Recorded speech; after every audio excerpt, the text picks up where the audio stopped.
Everyone has heard of Mozart. Wolfgang Amadeus Mozart, baptized as Johannes Chrysostomus Wolfgangus Theophilus Mozart, was a prolific and influential composer of the classical period. He was born on January 27, 1756 in Salzburg, Austria. Despite his short life, his rapid pace of composition resulted in more than 800 works of virtually every genre of his time. Subscribe and click the bell for more music history and string instrument care. Give this a like and sign up to our newsletter linked below for even more insights and never miss a post. It should come as no surprise that Mozart was a highly regarded and respected musician in the classical scene. However, not many established composers began their craft at the ripe age of 5. Mozart's father, Leopold, commenced harpsichord lessons for his toddler son, who then proceeded to write his first concerto at the young age of only 5 years old. To this day, many regard him as a genius from the moment he came into the world. He was a concert pianist by the time he reached the age of 6, and even participated in a European piano tour during that same time. This milestone made him the youngest in his field to accomplish such goals. Here are some fun facts about the composer that might blow you away. He had a photographic memory for music. While this never received definite confirmation, most people speculated that Mozart had an eidetic or photographic memory for music. This rumor began after he showcased his ability to listen to a full-length classical piece one time before writing down its musical composition exactly. This skill doesn't describe the exact definition of an eidetic memory. Mozart wasn't using his eyes to memorize an already written piece of sheet music, but rather his ears to listen to an arrangement of it. There's no explanation for why he possessed this gift, but it does explain why he was such a prolific composer during his time on Earth. The trumpet was his kryptonite.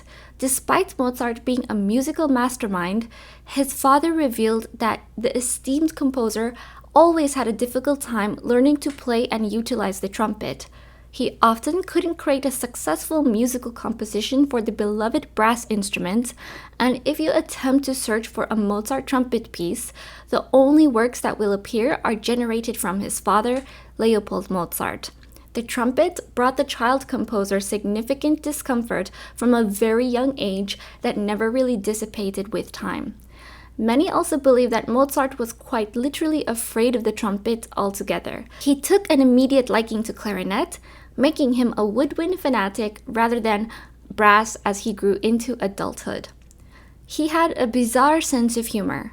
Among the other reasons Mozart was an odd character, he quite literally had a potty mouth. He often used toilet humor in many of his musical compositions. His jokes, both in regular life and his musical works, were extremely crude, and he often wrote poetic letters to family members, further showcasing this peculiar side of comedy. Many Mozart scholars often refer to his strange wit as scatological humor. While many of his scatological compositions are not available to view, there's plenty of evidence from family and friends supporting this claim. His cousin, Maria Anna Thekla Mozart, was believed to share the same sense of humor.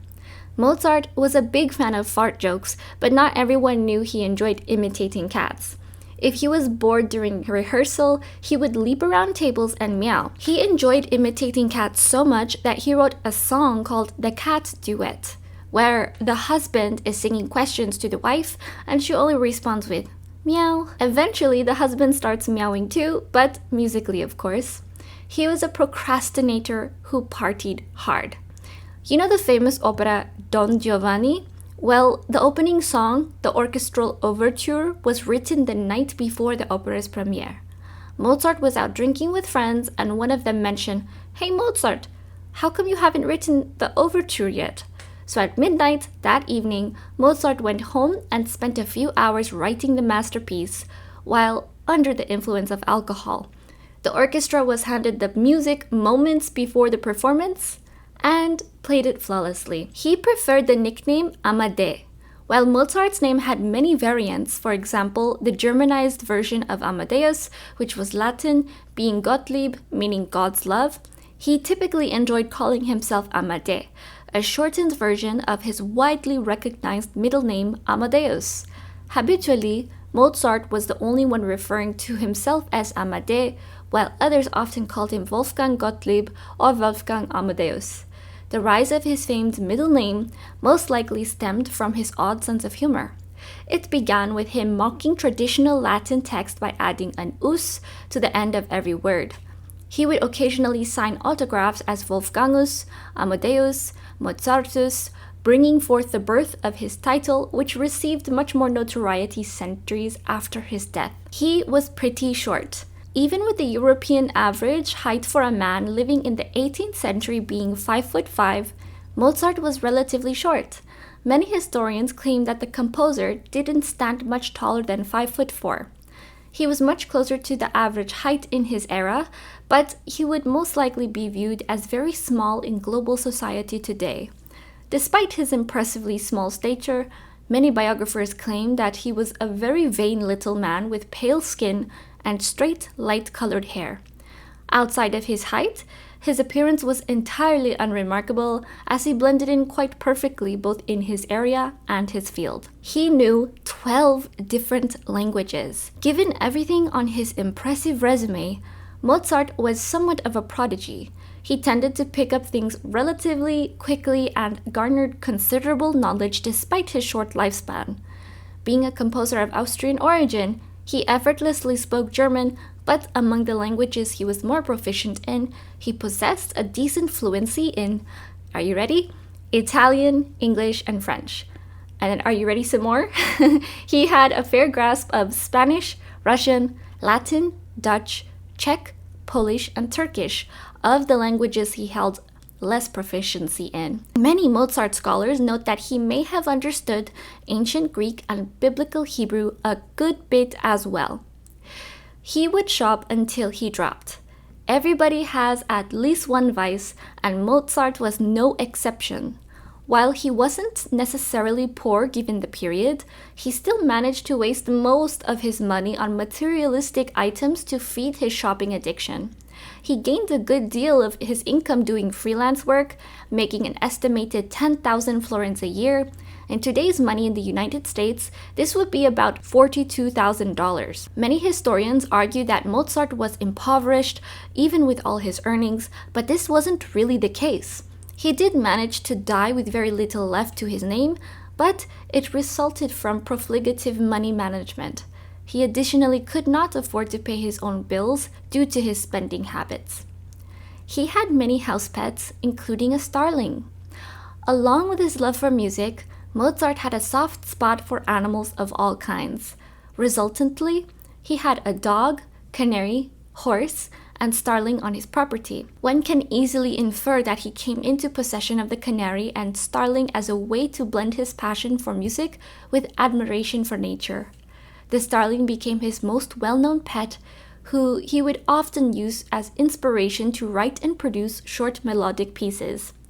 After his starling passed away, Mozart proceeded to write a poem in the dedication of the musically inclined bird. He also adored the starling enough to give it a burial in his backyard following its death. He was good friends with Joseph Haydn. Mozart was quite the extrovert, which paired fantastically with his dirty jokes and sailor's mouth. Amongst the friends he made in his field, he grew very close to the fellow Austrian composer Joseph Haydn. Many cite Haydn as Mozart's best friend and musical mentor, as the two men weren't simply acquaintances. The two gentlemen first met in 1781 at Haydn's premiere of La Fideltà. Mozart was already well aware of Haydn's work while living in Salzburg, leading him to the premiere to meet the musician face to face. He traveled a lot and could compose music anywhere. Mozart was no stranger to moving around often. The composer was born and raised in Salzburg, Austria, but began to move repeatedly by the time he reached age 18. If you questioned how Mozart could pick up numerous languages during his brief lifetime, the frequency in which he traveled could serve as an explanation. Germany, Italy, France, England, Switzerland, the Netherlands, the Czech Republic, and Slovakia were all countries he visited following his exit from Austria. Mozart managed to make it back to his home country, making Vienna a permanent place of residency until the day he died. he had a complicated relationship with his father. Mozart's father, Leopold Mozart, was a composer long before the birth of his talented son. Leopold is responsible for bringing his child into the musical field from such a young age. While the father and son pair weren't altogether resentful of one another, the relationship continued to strain with time.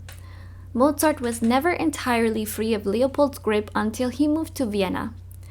Many viewed Leopold to be incredibly possessive and controlling of Mozart, causing constant tension between the two.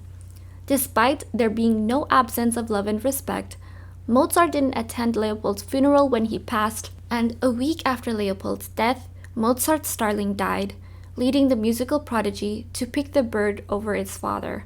He was extremely outspoken and out of pocket. Given his incredibly crude humor, Mozart was an extremely out-of-the-box character as a whole. He spoke as though his words would go unnoticed by those around him. Consequently, this became an integral part of his personality. Between his interest in potty humor and his inability to control his vulgarity, this later led to the theory that Mozart might have suffered from Tourette's syndrome. He fathered 6 children, but only 2 survived out of infancy. After his betrothment to the singer Constanze, Mozart fathered 6 children with his beloved wife. Unfortunately, only 2 out of his 6 offspring with Constanze made it past infancy. He initially wanted to marry Aloysia Weber, but she declined. There's no apparent cause for the early deaths of his 4 children, but the 18th century often appeared to be the era of grueling childbirth mishaps. Neither of his 2 surviving children went on to have kids of their own, abruptly ending Mozart's bloodline before the end of the 18th century. He was very unorganized, but also a perfectionist. In composing hundreds of pieces during his life, Mozart did a horrible job keeping track of all his hard work. To this day, there's an innumerable amount of work from Mozart that the world will never get to hear. This unfortunate fact is due to his wife burning his remaining music that never saw the light. While overwhelmingly organized, Mozart was still quite particular when it came to the composition and sound of his art. He was very detail-oriented, which is why his final piece, Before Death, remains unfinished. He was left-handed. When your claim to fame in a field such as music, your dominant hand becomes a non-factor to the ultimate cause. Given that Mozart began his musical journey on piano, it took historians some time to figure out that Mozart may have been left-handed. Many others argue that if he wasn't left-handed, he at least had to be ambidextrous due to his ability to write sheet music with both hands. In his era, left-handed children still had to learn how to write with their right hand. His death is still a mystery. Mozart scholars stated that the Austrian composer died from poison in the past. Many believed his perpetrator to be Antonio Salieri, a musical professor of other great composers, including Ludwig van Beethoven. People now think this rumor to be false, leaving Mozart's actual cause of death a bit of an unsolved mystery. Mozart died in poverty. Despite both having found worldwide fame during his life, the composer spent his latter days living in poverty. Mozart was deep in debt, and his work was no longer in favor. He died on December 5th, 1791 in Vienna, Austria. That's it for today's fun facts about Mozart. Don't forget to subscribe and click the bell for more music history and string instrument care. Give this a like and sign up to our newsletter linked below to never miss a post. Thank you so much for watching, and we'll see you next week.